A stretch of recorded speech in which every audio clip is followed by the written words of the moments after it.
Greetings, welcome back. My name is Jeff Long, and welcome back to the Death, Taxes, and Sports podcast. We're excited to bring you the 66th episode here today.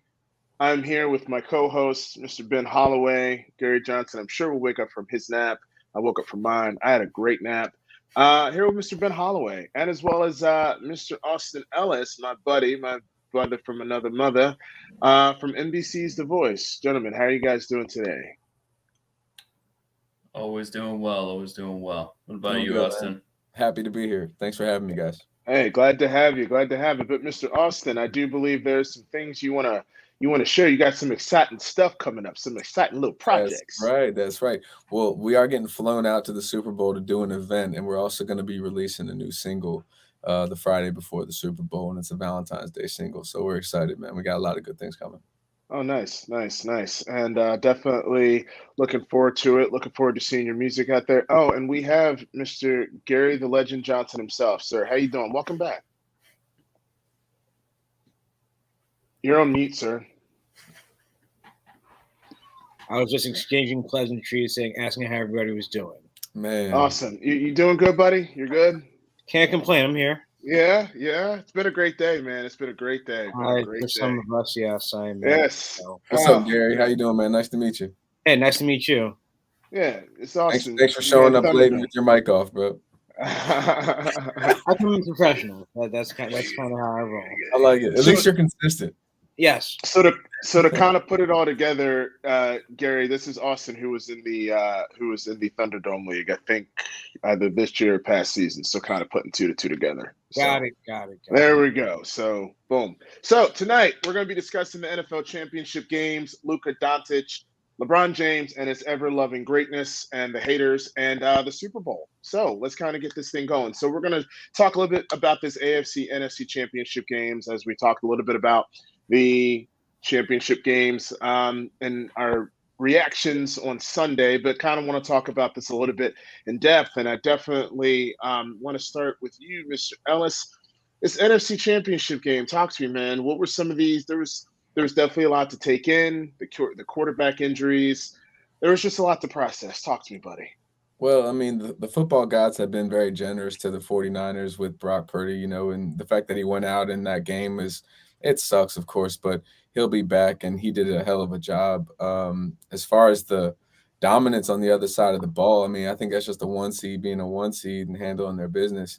I mean, I think they've been favorites in the NFC for a while now, and that's coming from a Washington fan. So, humility hat in hand, you know what I'm saying? They look like they're tearing shit up. And unless Patrick Mahomes gets a real good treatment on his ankle, them boys might be in trouble.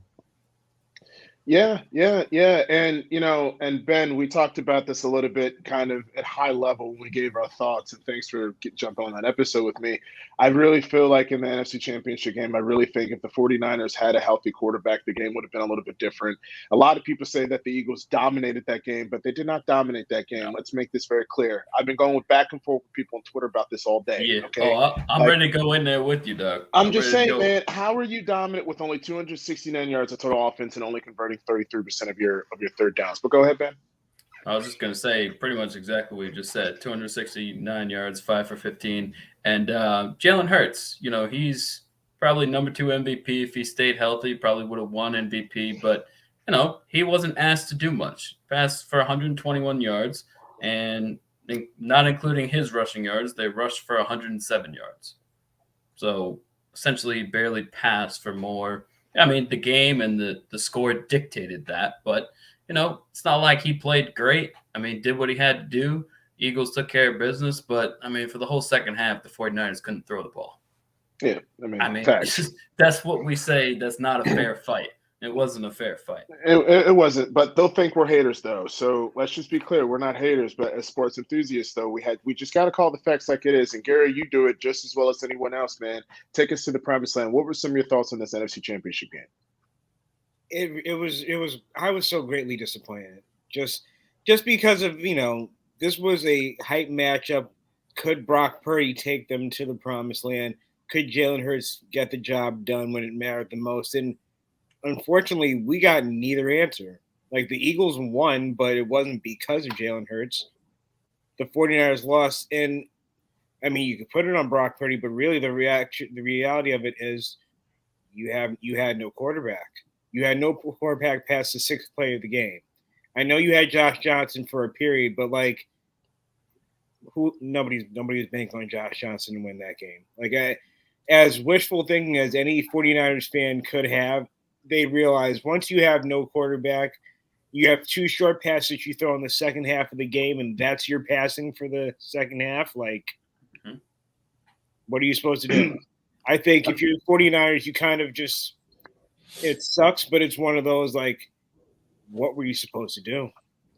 Yeah. This isn't the 60s where you can just run it 50 times, and that's just what the game dictated. You had to have an aerial attack, especially with the weapons that they have, and to see that entire part of their game get shut down. So, what really, if you look at how he got hurt, just kind of an innocuous play. It wasn't anything like any big hit on the elbow or anything, but similar to the Dak injury in week 1. Yeah. Just different, different bones, different area, but pretty similar. Yeah, I feel for Brock Purdy because I really felt like I was really rooting for the guy, Austin. I love like a good underdog story. I mean, we've talked about it for years, man, and I was really rooting for the guy.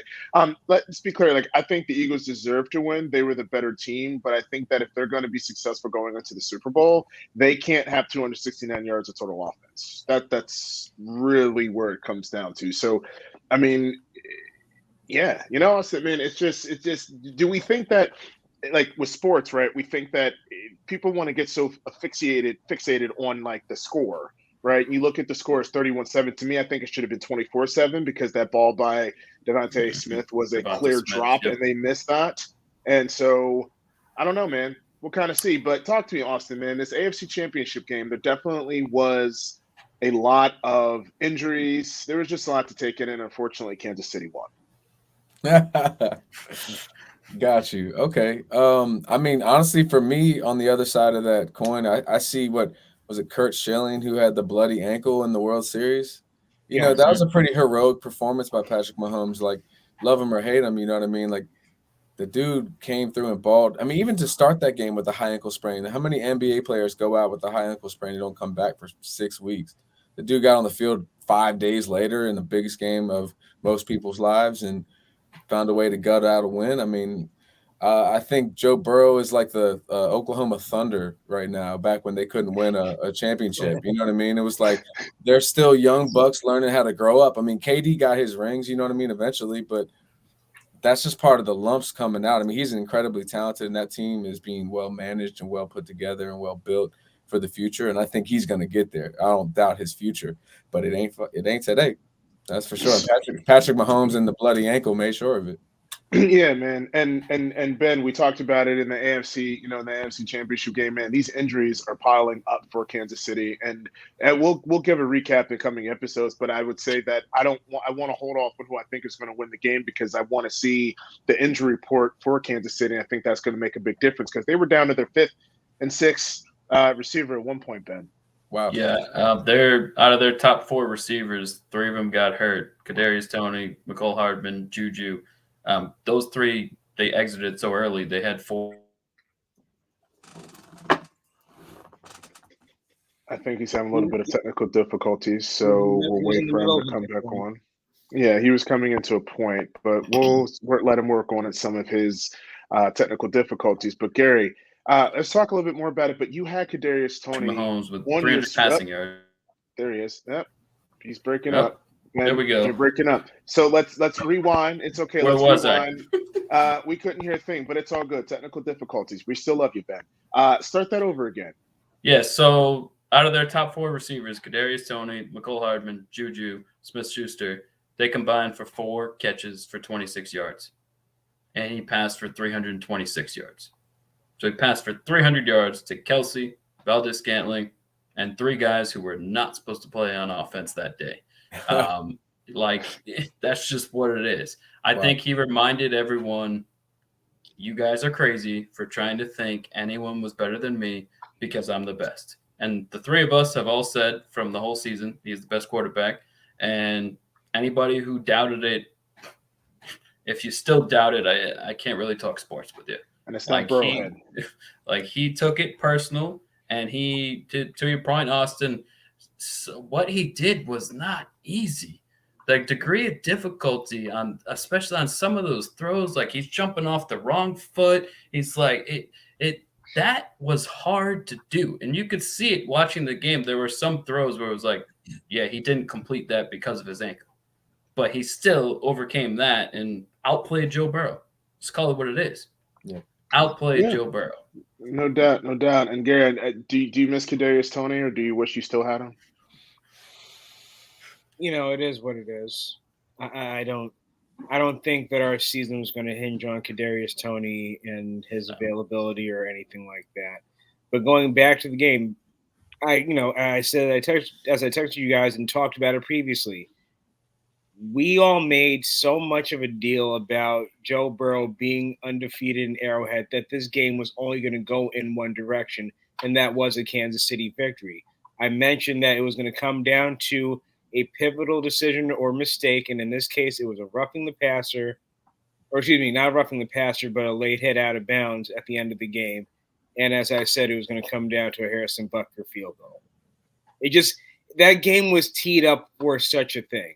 We made too much of a deal of the fact that he was undefeated. Joe Burrow was undefeated in Arrowhead. Like, y'all were turning into Burrowhead.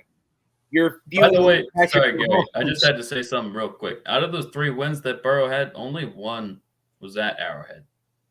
So the whole Burrowhead thing never made any sense. 2 of the games were at home. It was like, yes, he had a winning record, but as I said before when we made our predictions, Kansas City was due. Like, they were due, and ankle sprain or not, Patrick Mahomes is that dude, and he showed it once again. Like, what can you say? Now you're going to give him at least – it's a high ankle sprain, yes. As somebody that's done it multiple times, it's not a fun feeling. It sucks. It takes forever to recover from, and your ankles doesn't feel right once you're even, quote-unquote, 100%. So we'll see what's going to happen. And to your point, Austin, like, let that Eagles defense, let that front four get a little pressure on him and get to that ankle 1 or 2 times. Like, it's going to be a long night for him. But if they can keep him upright, then we won't have. You see with that, and you see with that, right? It's kind of like when you look at both of these defenses, and Ben, we had talked about it, like in the recap, is that the 49ers are better at their front 7, whereas they're a little bit weak on the outside. Versus here, I think it's going to be I think it's a better matchup for Pat Mahomes if he's on an ankle injury, without the lack of pressure that the Eagles are going to be able to bring because their corners and their secondary is elite. So I think that's going to open up the run game a little bit more. And so it's going to be very interesting. But I think that Pat Mahomes is going to feast a little bit more because his offensive line is going to be able to block, because I don't think the Eagles are going to be able to bring as much of a formidable pass rush versus the 49ers. So we'll just kind of see. But kind of wrapping this up, man, like I said, like Pat Mahomes is the only type of quarterback who can throw just off of pure arm strength and be able to make the type of accurate and precise throws. That's what makes him so great. I don't think Joe Burrow would have been able to do that. Yes, he has the swag and all that, but he doesn't have the type of physical gifts that he has. So right now, before we kind of transition to LeBron James and Luka for all those haters, let's see right now, top 3 quarterbacks in the league right now. Austin, then Ben, then Gary. Man, I'm gonna take the easy route. Pat Mahomes, Jalen Hurts, and Joe Burrow. Okay.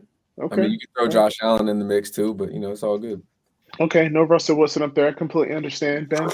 Nah, Sam Howell for the Washington Commanders. That's the future of the league. Thank you. Sam Howell. Hey, watch out, bro. Watch out, bro. You heard it first here. He put a nice beat down on us in week 18. Not that it mattered, but just saying. Pretty nice. I don't know what he's doing all season.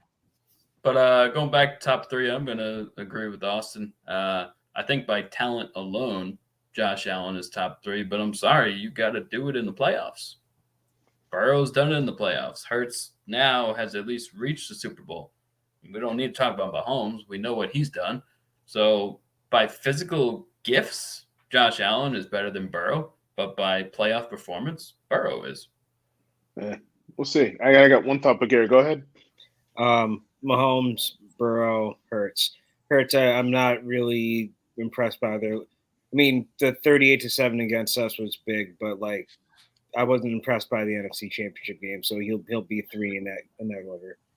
I feel the Eagles, and I want to give the Eagles their credit, but I feel they have been extremely lucky this year with this type of schedule that they've had, and then for the injury to happen to Purdy. I mean, do we feel there's a general consensus that yes, the Eagles were the best team by record, they deserve their due, but do we feel that they've just been too lucky? I think the success of the NFC East this season is a byproduct of the schedule. The fact that Washington finished the season 8-1 and was in fourth place, in any other place like I don't know the NFC South where they could have won that division, it speaks volumes to the level of competition or lack thereof that we all have had to face this season. I think that being said, you don't win 14 games accidentally. Like, not everything was. They weren't like Minnesota where it was like you won 13 games, but like it was a fugazi 13 games. Like this is like this team won with some significant blowouts throughout the year. So I'm willing to say that they're undergoing their growing pains through the playoffs, which is not necessarily the best time, but it's actually going to be beneficial win or lose come Super Bowl Sunday because it's going to it's going to be something for them to grow off of. Okay, all right, gotcha. Go ahead, Ben. So I was just going to say, since October 30th, which is a long time ago, the Eagles have faced two legit quarterbacks, Aaron Rodgers and Dak Prescott. That's it. That's all they've faced as far as like top 10 quarterbacks and Dak might be a stretch, but that's another topic for another day. But those are the only two actual quarterbacks they've played since Halloween. Now, they are top to bottom, probably the best team in the league, but two things can be true at the same time. Yeah, and we know that all of you guys, Commanders fans. We got a Commanders fan. We got a Giants fan. We got he's pretty much covered here. So, but we still make sure we give y'all's due on that one. But yeah, man. But let's kind of get to the fun conversation here, Ben, and then Austin and Gary. It's like, is LeBron truly underappreciated? Because when we were kind of talking about this one, I got to take my hat off on this one because I'm ready to go. I'm fired up for this one. I'm telling you, man, the amount of hatred towards LeBron James is unreal. And let me be very clear: he's not my favorite player of all time. He's not even my top 5. So I just want to first say that. But guys, do we feel that LeBron James is underappreciated? Let's just each of y'all a minute. Let's go. Let's get this in. Let's do this. Let's do this. Yeah, he definitely is, and people take him for granted 100%. I got numbers and stats, but I'm going to save them. I'll let everyone comment with feelings and emotions, but I got some stats even that somewhat surprised me as well. I'll kind of save that give for the stats. Give the stats. Give the stats. This is no. Let's let them go first. Y'all can come back to me. Okay, you go first. We'll come back to you. Man, we'll come back to you. But yeah, he's under. Go ahead, Austin. I'm sorry to interrupt you, but there's such a thing as like they say nobody loves you. You don't get famous until you get shot, until you die. It's the same thing. Like he's the GOAT in real time, and people don't want to give that up their past and the traditions. You know what I mean, of what they've always believed to be true. But also, there's something to be said that he's still doing it, and that pisses a lot of people off. After a while, it's like watching Tom Brady. You just got sick of looking at his face. So I think people, they might hate and not want to acknowledge the overwhelming evidence to suggest that he is in fact the GOAT. You know what I mean? And he stands on the shoulders of Michael Jordan, but he stands taller. You know what I mean? At the end of the day, and also as a businessman, I think that's another thing to consider. I mean, what LeBron has done in his career versus the amount of time it took Jordan to get there, even doing the business stuff full time. I mean, he's gaining on Jordan rapidly from even a net worth standpoint. And, I just think not only that, but as a leader for, African Americans in this country too. I mean, that's a tough role to put yourself in. Like Kareem Abdul-Jabbar didn't want to do that shit. He wanted to chill up and, meditate. He wasn't taking it on necessarily out the gate up front. But eventually he did come around. But I mean, I feel like LeBron has done a lot for the community, a lot for he's overcome at every turn. Like they doubted him everywhere he went, from the Cavs originally to Miami to the Lakers, back to the Cavs to the Lakers. He got shade every step of the way and did nothing but deliver championships. Yeah, You know, if that's not like thankless. If you you can't get down with that, then whatever. Some people don't like Kobe Bryant because he's antisocial, but you can't deny that he's probably top 5, top 3 all time great. Oh yeah, no doubt. And Gary, before you go, like I think that it's better to get to 10 NBA finals and lose 6 versus never getting to them at all. I kind of feel like we have this what I call warped mindset, in the sense that, okay, Chris Paul has never made one, but we're not going to hold that against him. But yet we're going to hold LeBron James accountable for going to 6. I mean, that one first NBA Finals I don't count in 2007, because he shouldn't even have gone there, and he was going against the Spurs. So I don't even hold that against him. I really say 5, but hey, I digress. But Gary, go ahead. Jerry West was 1-8 in the NBA Finals, and he's the logo. He's the friggin' logo. I'm just going to say that. Now, that's a good point. Like I'm just throwing that out there. Now, I grew up, obviously, like all of us. And I wanted to be like Mike. Like, and that's not. Preach.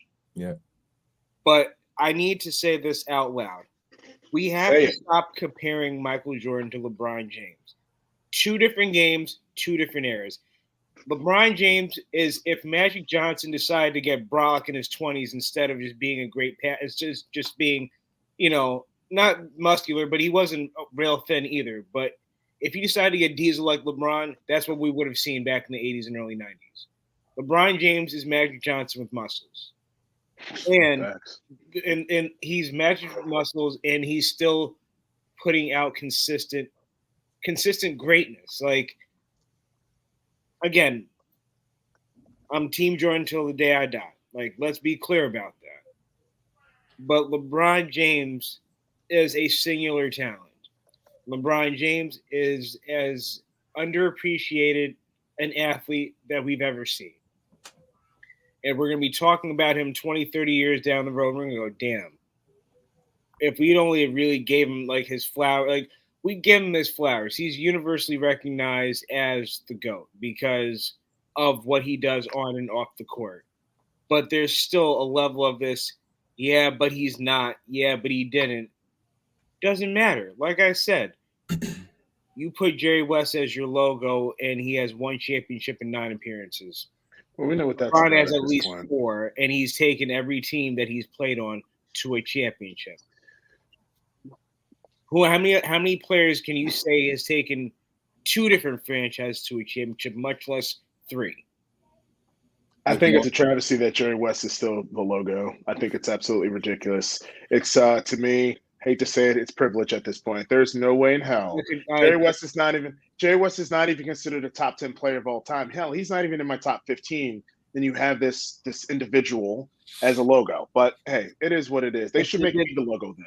Listen, the jump man should be the logo, but then that'd be too much money in Jordan's pocket. So yeah, man. But Ben, I know you've been eager for this. I've been waiting. Yeah, I'm ready for these stats, man. I'm excited. You're gonna have to be a little bit patient because I gotta drop some knowledge for anyone who's listening. I got some popcorn ready. Ready. So we know we just turned 38. So far, we're not including tonight's game because they're playing the Knicks right now. 12 games in January at age 38. 34.3 points per game, 9.3 rebounds per game, 8 assists per game. Since turning 38. Okay, that's we're just going to start with real time right now. 5 40-point games since he turned 38, which is in only 13 games. Almost 33% of the games since he turned 38, he scored 40. All right. So now we'll go more kind of career. Number 6 in assists all time. He's going to be number 4, possibly even after tonight. 8 assists away from passing Nash. So he'll be number 4 in assists in all of NBA. We all know he's soon to be number 1 in points. He will climb his way into probably top 25 in rebounds. He's like at 32, but there's a lot. So, all right. So that's career. And then, okay, let's say for the people who say he's not clutch. Ready? Here we go on this one. In game 7s, he's 6-2. Lost his first 2, won 6 straight game 7s. All right. Second highest points per game in game 7. Durant is by like 1 point. Elimination games, second highest points per game. In elimination games in the playoffs, 33.5 points a game, 10.7 rebounds, 7.5 assists per game. Now, this one I saved for last because it was sort of, all of that is extremely impressive, but this was somewhat mind-blowing.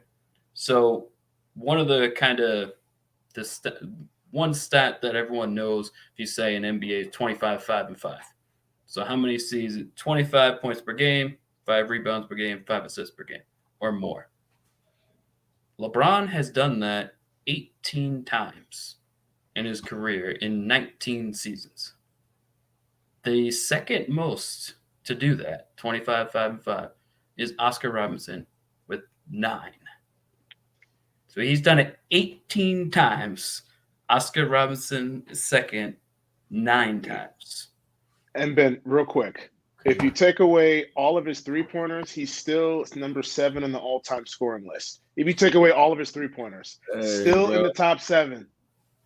It's just, come on, man. Like, and again, like you said, it's a different game now, It's like, for a parallel to football or soccer, right? You got Messi and then you got Pele. Pele just passed away. Rest in peace to a legend. But, like, they kept scores differently in those days. You know what I mean? Like, he's got more goals, but then again, they played against, like, colleges and stuff. You know what I mean? And didn't really keep good track.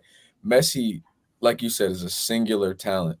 The numbers, he's an outlier in every statistical category if you look at him on, like, a dot map. And LeBron James is that same outlier. He's just a freak of history when it comes to dominance and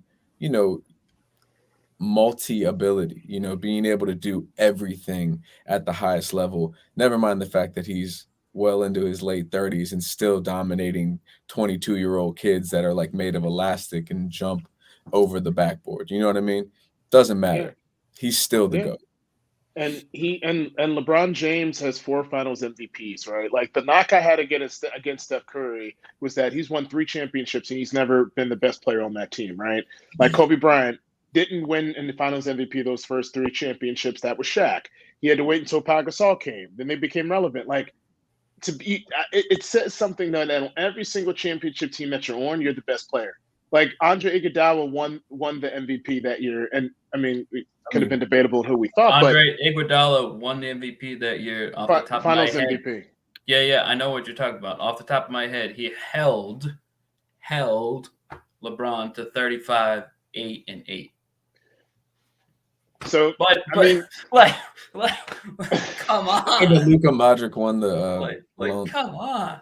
Right? Oh, Luka Modric. But it's just the one guy that did enough in that series or in that season or in that game to win it. But it really, I feel like Steph could have got another one of those prior. I think it was more circumstantial in those cases. And not except for KD. That's just KD being from PG County like me. Yeah, hey, there we go. Shout out to Maryland. But let's kind of get this conversation, Gary. What will this points milestone mean than Austin? It solidifies the argument almost because he did something that literally nobody else could do. He's toppled Kareem's record where we thought that Jordan might do it. It looked like Karl Malone could possibly do it. And then LeBron just breezes by everybody. Really, it's scary because you really look at it. It's like not like it's been like all of a sudden he just surprised everybody and look, he's at the top of the scoring list. It's been a steady climb that we've all seen. We've all had the privilege to witness from the beginning. And like I said, this will only solidify the argument that he might in fact be the greatest of all time. It's possible that, just going back to what we were saying before, like, we're not going to see this again. No, not even Giannis is going to do this. Whoever topples LeBron some 25 years from now, 30 years from now, like maybe it'll have the same fanfare. Maybe it'll be, that same impact, but it can't be the same. That person might not even be born yet. You know what I mean? Right. The person who could do that. So I agree with you.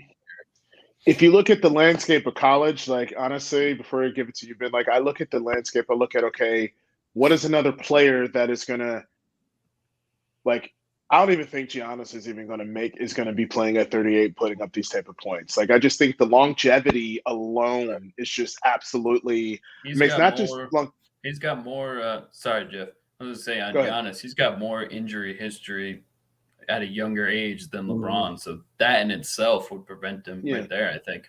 Yeah. But go ahead, take it away, Ben. Yeah, so sorry, I didn't mean to jump in on you there. It's okay. But yeah, LeBron, I mean, getting the scoring record, I mean, if I had to sum it up in one word, it would be longevity. Like just playing at such a high level for so long, like it's insane. Just to be able to play at such a high level going into almost he's going to be playing for over 20 years at this point. It's soon. Next year would be his 20th. Like, it's crazy. The man is still now. He's in 20th right now. Okay, There we go. And he is still a top 10 player in the league right now. I mean, he's doing what probably top 5 right now at age 38.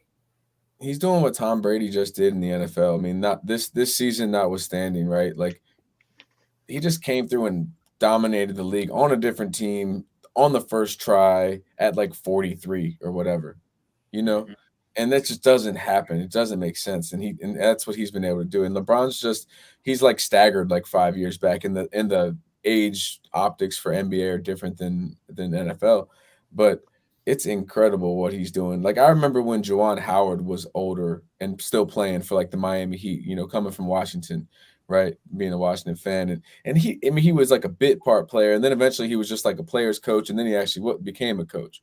He just faded into his late 30s and 40s, early 40s. Whereas LeBron, to your point, is basically just saying like, I'm the big bro around here. And until someone takes me down for real, I'm not going anywhere. Like y'all going to have to deal with me. He's a problem.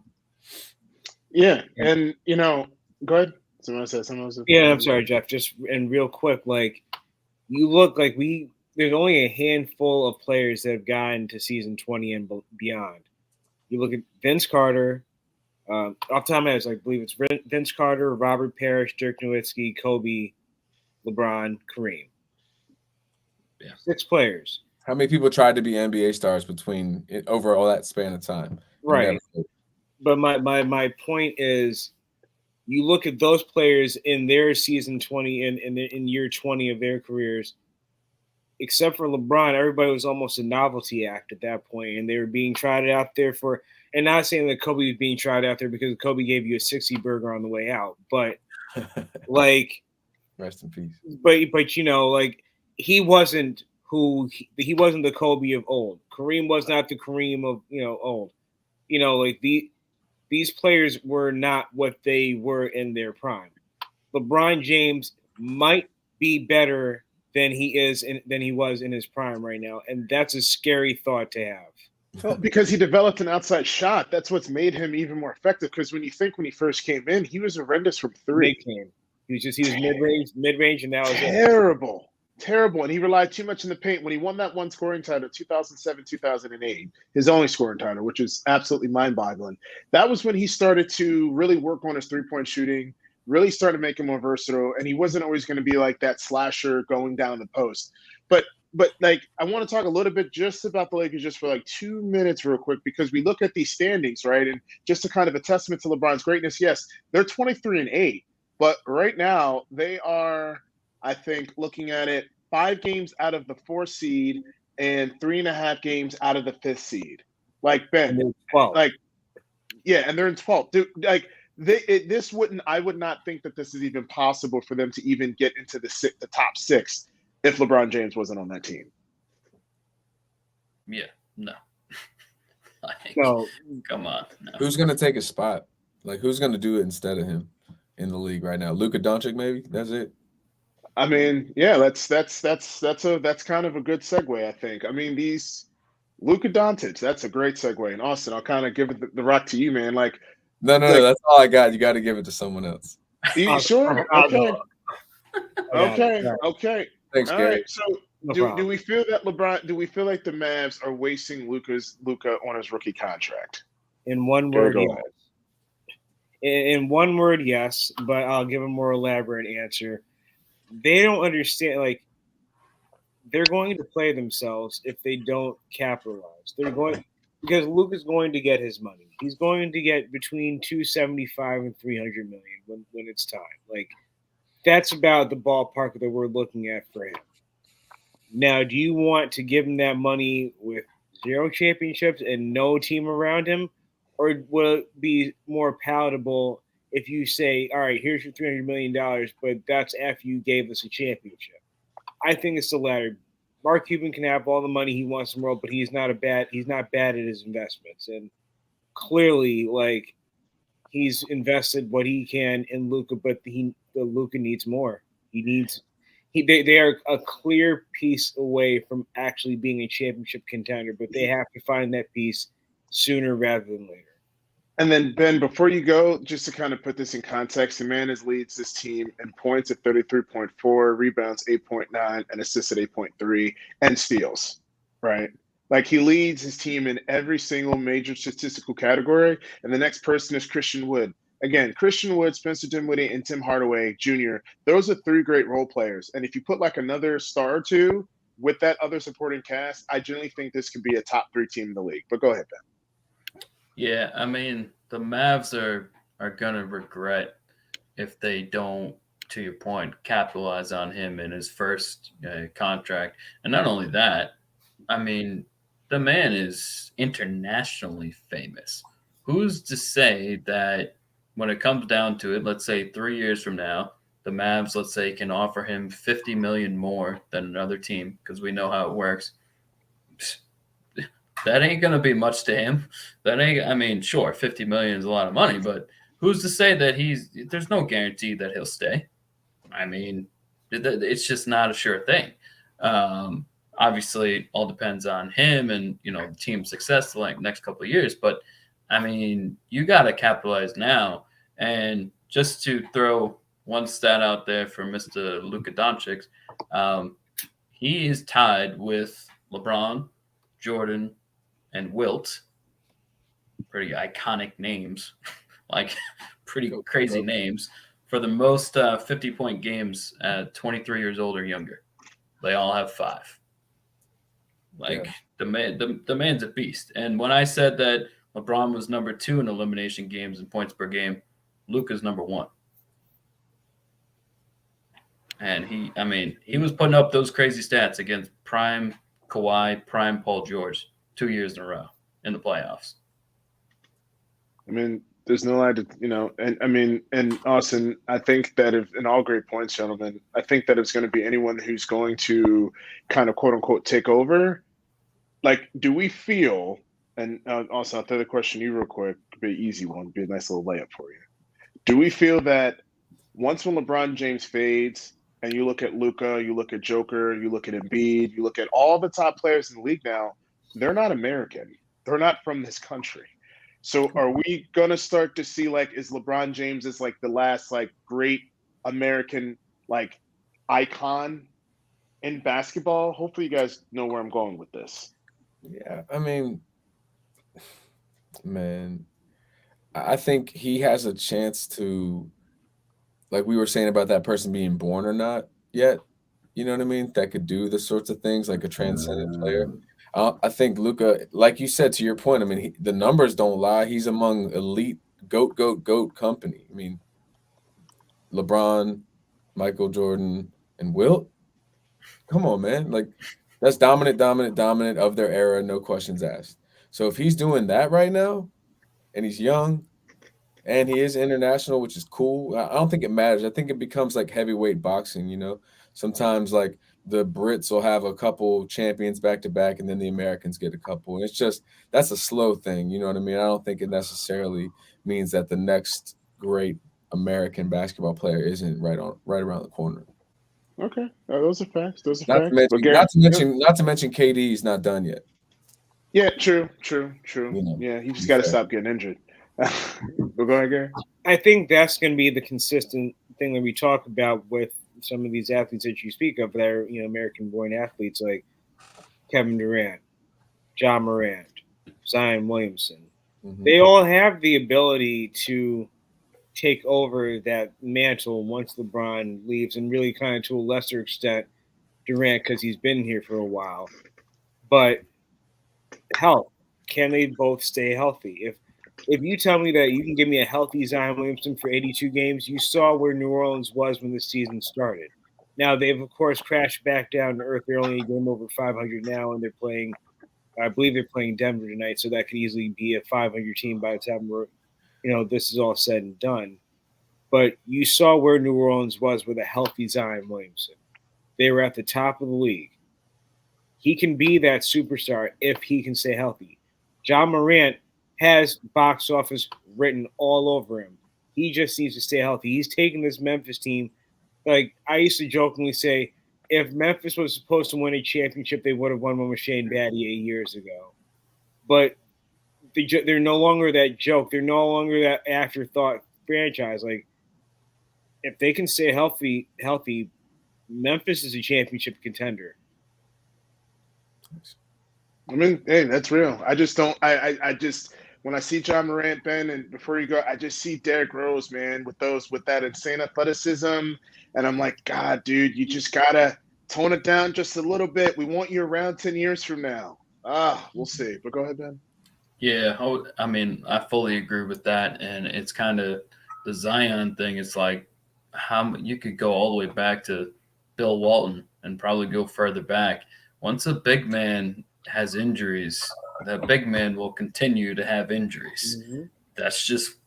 That's the reality. I mean, I know he didn't have a good career, but look at Greg Oden. Like, sure, he was a bust, but he wasn't healthy. Once a big man in basketball, I don't have analytics or necessarily why, but once a big man gets hurt, he's gonna continue to get hurt. And I don't. How can you change that? That's his style of play. How can you, if you ask him to be someone else, he won't be as dominant as he is. It's like, I get what you're saying, but, and you may not have been saying it, maybe I'm misinterpreting, but it's just like Ja is who he is, and I don't feel like you can scale it back. Like that's who he is. Yeah, I'm not saying necessarily. You're right. I don't know how you can scale it back, but what I'm saying is that this type of style of play is not sustainable for 10 years. That's all I'm saying. Like that's been proven. Yeah. It reminds me of like John Wall. It reminds me of Westbrook too, though. I feel like Westbrook Yep. wore down slowly, but he kept it together for a long time. But John Wall, on the other hand, he played fast and a lot of times reckless. And for the first few years, it was acceptable. It's like a quarterback that runs. You know what I mean? Like eventually Lamar Jackson's going to get hurt too much, and he needs to, like, for sure also pass the ball, and they need to take care of him as play callers, right? But it's sort of a same thing you can apply to someone. And, I mean, who knows if he goes down the John Wall road or if he's athletic enough to go down the Westbrook road and stay aggressive like that throughout his career. But at the same time, whereas LeBron isn't fading so much, Westbrook has definitely been showing some wear and tear over the last couple of years. So and just real quick, one more thing on John Morant. I see a lot of Dwayne Wade in him, and where Dwayne Wade was doing that play, still had that reckless, abandoned way of playing, and then he had that big injury to his shoulder that took him out for the season. And then you could see once he got LeBron and Chris Bosh, he was able to adjust his game so it was less taxing the body. He was able to get more mileage out of his body because, frankly, true. I thought that if they didn't get LeBron and Chris Bosh and the league was how it was before that, and you kept Dwayne Wade in Miami, I don't think you would have made it past 2012, 2013. No, that's real. No, that's real. I mean, again, like I'm really rooting for John Morant, but let's also put into context that he missed what they were 20-6 without him last season. So he missed 46 games. I mean, that's a chunk of time. It's a lot of time to miss. I mean, you said they were 20-6? They were 20-6 without him last season. That just means you got a good 20-6. team. Jeez, that's great. But what I'm saying is that he missed 36 games, like, or no, No, yeah, 26 for games, sure. But I 26 think games. I mean, to Gary's point, like he's got a well-built team around him that can support him, and maybe as he matures and feels the sting of this injury, he'll start to dial it back and continue to evolve his game like all the greats do, yeah. and lean on his support, knowing that they're going 26 when he's chilling with a leg wrap or whatever. That's sick. All I'm saying is that the American psyche of basketball needs John Morant, and what I mean by that is that when you're looking at all these other great international players, Giannis, Joker, Embiid, I mean, all these guys are not from America, right? So for the American psyche, it's probably not paramount right now, but in the next 2 or 3 years, there's going to be a big shift in the way the game is played. And you look at this first overall player; he's not from America. Now, I don't really care, but to the big American basketball fan, John Morant and Zion Williamson are going to be two important players, and they just can't stay healthy. So that's just all where I'm getting at. I just want them to stay around for a long time. But go ahead, Gary, Ben, and then I we just can want to kind of say, go. no, I just want to say real quick, LeBron James is a rebound shy of a triple double In real time, in real time. while we've been Okay. having this conversation, While we've been having this conversation, Okay. James 106 Lakers, he has 20, 10, and 9. Like, he's in year 20 and 38 years old and is a rebound shy of a triple double. Give this man his flowers now. Stop. Then you give some respect. It's just a bunch of haters. That's all it is. I see all you haters. We the end of the discussion. Okay, who am I talking to? I'm talking to you. That guy over there. That's who I'm talking to. But anyway, kind of wrapping this up, discussion on the Super Bowl. Man, this is going to be, like I said, I don't know what to make of this one. Like I said, I'm going to see the injury report, but Ben, I'm going to kind of toss this to you. What are kind of some of your maybe high level thoughts as far as going into the Super Bowl? Any key matchups that you're going to be interested in seeing? So kind of high level, which is funny. You said that. I was about to say the same thing. We all know the storyline, Reed coaching against, his former team, but here's another layer to that storyline, I guess you could say. If the Eagles win, since Reed left, the Eagles will have 2 Super Bowls and Reed will have 1.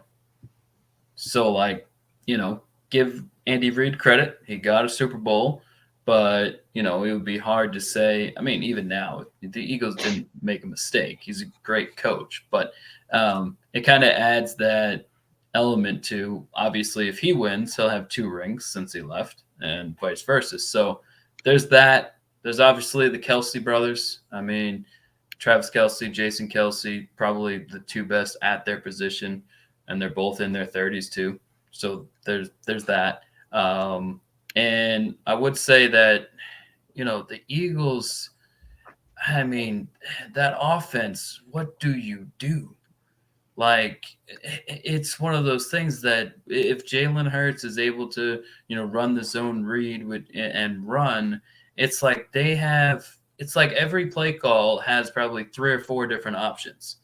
And it's really hard to stop. I'm not saying it's impossible, but that Eagles offense is just, on top of, the quarterback, the play caller, and then obviously A.J. Brown and Devonta Smith, and not to mention Dallas Goedert, probably, a top 10 tight end. Like, that Eagles offense is legit. Like, it's really hard to defend. It may come down to, you alluded to it, I mean, Mahomes needs some of those wide receivers back. Maybe not all of them, but he got to have, I would say out of Hardman, Juju, and Tony, I would say for the Chiefs to win, they need 2 of them back, I would say. But they're going to need Kadarius Toney, though. They're going to need it. And then before I pass it over to you, Gary, then Austin, they need Kadarius Toney more, and they need to utilize him more than I think that they utilized him in the past, because that kid is insanely talented.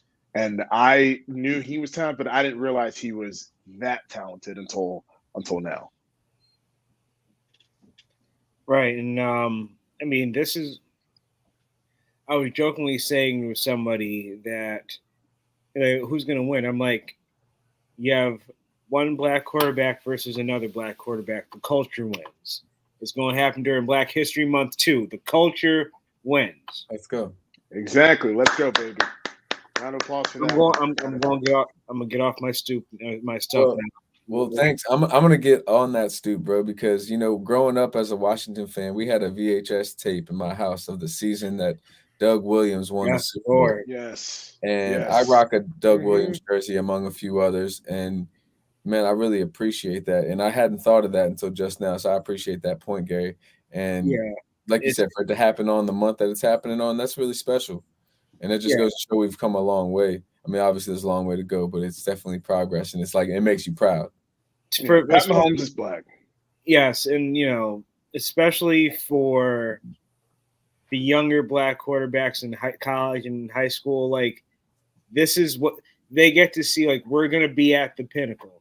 Before it was, all right, can we have a black coach get to the Super Bowl? We had somebody win it. Then we had, a matchup between two of them. Now we have a matchup between two black quarterbacks. Like, there's something poetic and something beautiful about it.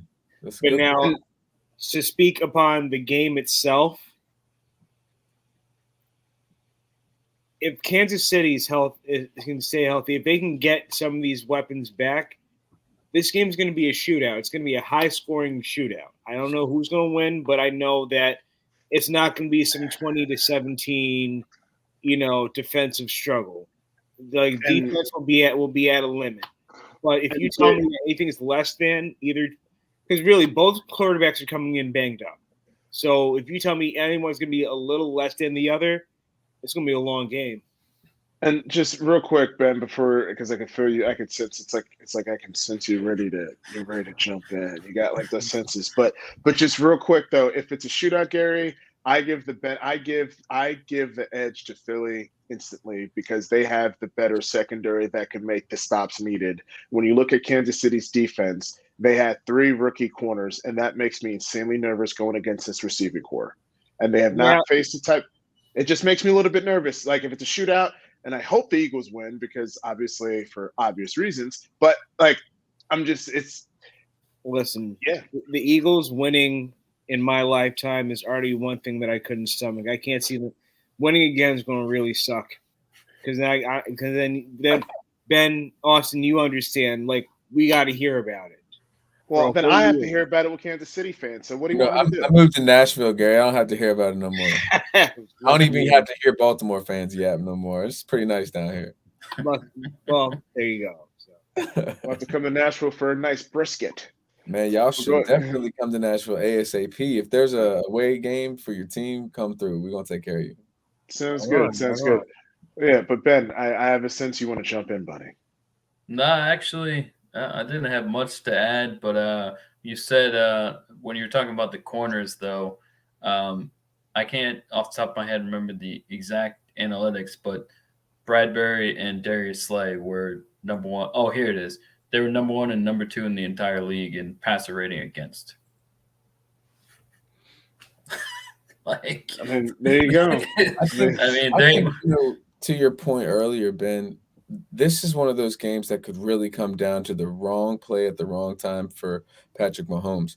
When you got an ankle injury like that, it's so easy to re-injure that and make it, severely where you can't walk, And for that to happen, I was at the game, the playoff game, when RG3 blew his knee out against Seattle. I was in that end zone, and I watched that knee snap. That man should you're gonna get me going. Man should not have been playing in that second half. You're right. Oh my God. You're right. It was devastating. So, Patrick Mahomes the bounce could ball the wrong way for him in the second quarter, first quarter, and then it's a whole different game, just like with Brock Purdy last week. On the other hand, I feel like, to your point earlier, Jeff, that Jalen Hurts, they didn't ask him to do much last week. So he's coming back from injury with a week where he kind of got it, relatively took it easy, didn't get re-injured in any shape or form, and has another 2 weeks to heal. Whereas, so if he wants to give a gutsy game performance, do it in the Super Bowl. You got a whole offseason to heal. Patrick Mahomes has already had to do that once, and then the physical ramifications of that could be the difference in this game at the end of the day, in my opinion. I think the weather and the climate also makes a difference because, I've been to Arrowhead multiple times in the cold. And when you're having an ankle injury like that in the cold, your ankle is going to stiff up. But now he's playing in a controlled climate with 2 additional weeks, lots of healing, going to Arizona. So I do think it's still going to matter and it's still going to make an impact. But I think because of the controlled climate in that stadium, that beautiful, beautiful stadium, it's still a big deal. But I just think that the climate, and I just think the climate matters. Well, speaking of the climate, Jeff, I told Ben in the pre-show, but I'm actually getting flown out to Phoenix for Super Bowl weekend by a client to perform. You know, oh, really? Well, tell us. I'm gonna be playing guitar. I'm gonna be singing. I'm gonna be rapping to white people. It's gonna be fun. Hey, talk about that. But yeah, man. So we're going out. I'm doing my single release on Friday, February 10th, before Valentine's Day. It's called All Time Love. It's gonna be fire. But we're gonna do like Super Bowl commercials from the actual Super Bowl in Phoenix. So we're looking forward to a good time. We're going to some concerts, putting us up in the hotel downtown, taking care of the car, the parking, taking us to like a Dave Matthews, Luke Combs, Kane Brown concert for free. Then we're playing their event. Of course, they're paying me because, you know, that's how we roll. And then we get to watch the game on Sunday in Phoenix while it's happening. So it's going to be well, Austin. That's all amazing, but nobody knows how to find you. What's the name of the band? Or the name? My name right here. See my handle there, BY Austin Ellis on all social media platforms. I'll be on Spotify in about a week. At the Super Bowl, it'll drop on the 10th, and the video will drop on the 14th on Valentine's Day. It's called All Time Love because we all need that in our lives, and Austin Ellis is the name. So BY Austin Ellis, come find me. We got real dope music coming out soon. Hey, you know, hey man, this dude is super talented. And you know, it's one thing that I'm super jealous of is his hair. I mean, look at that hair. I mean, like, good Lord. I mean, look at that. Shout out to my barber. That's my dog. Now you look at that and you look at all that, babe. Look at all that shiny baldness. Man, it's all we need. You know what? You need to add to your green screen filter a hair piece. That would be cool if it just follows you around. Well, I don't know. Maybe look like a younger version of Don King or something. I don't know. Yeah, that would. Maybe I'll be that for Halloween.